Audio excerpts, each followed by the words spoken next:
Hello guys, আসসালামু আলাইকুম। কেমন আছো তোমরা সবাই? আমাদের জন্য নিয়েছি একটা ছোট্ট একটা ব্লগ, সেটা তোমরা দেখো।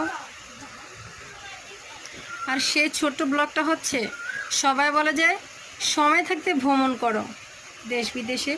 সময় চলে গেলে কিভাবে ভ্রমণ করবে? টাকা পয়সা সব কিছু না।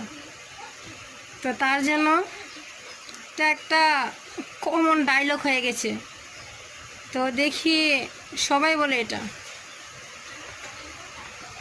তো এখন এই ডায়লগটা আমার অত্যন্ত কাছের মানুষ, ও দেখি এটা ফলো করেছে, মানে ভ্রমণ করতে বেরিয়ে গেছে। তো ও 3টা দেশে ভ্রমণ করেছে, সিলেট, রাঙামাটি, কক্সবাজার।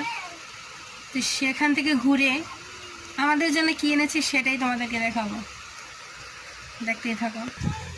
আর এই যে দেখো, ভ্রমণ করার পর আমাদের জন্য এইগুলি এনেছে, বুঝতে পেরেছ?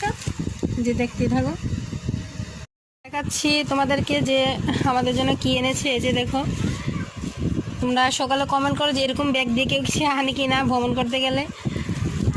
তো যে দেখো, এই যে আমি এখন ব্যাগগুলো খুলবো। ওইখানে আমগুলো আমি ঢেলে দেখাচ্ছি।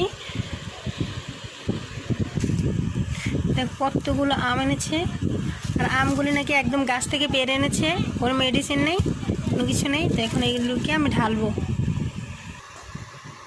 সো দেখতেই পাচ্ছ এখানে কতগুলো আম।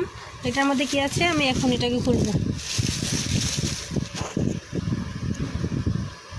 ওটার মতো দেখা যাচ্ছে আম।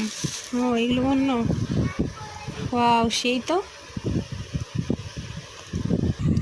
যে সবগুলো ঢেলে নিয়েছে আমার কাছে, তো এই আমগুলো সেই লেগেছে। তোমরাই কিন্তু জানাবা তোমাদের থেকে কেমন লেগেছে আমগুলি একদম। তারপরে এখানে আছে আরেকটা প্যাকেট।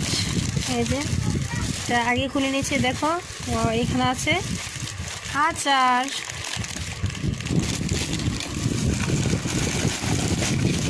অনেক ভালো ফ্লেভার, একদম আমি ঢেলে দিচ্ছি, দেখতে পাচ্ছ। এই যে দেখো অনেকগুলি আচার, অনেক ফ্লেভার হচ্ছে। জলপাই।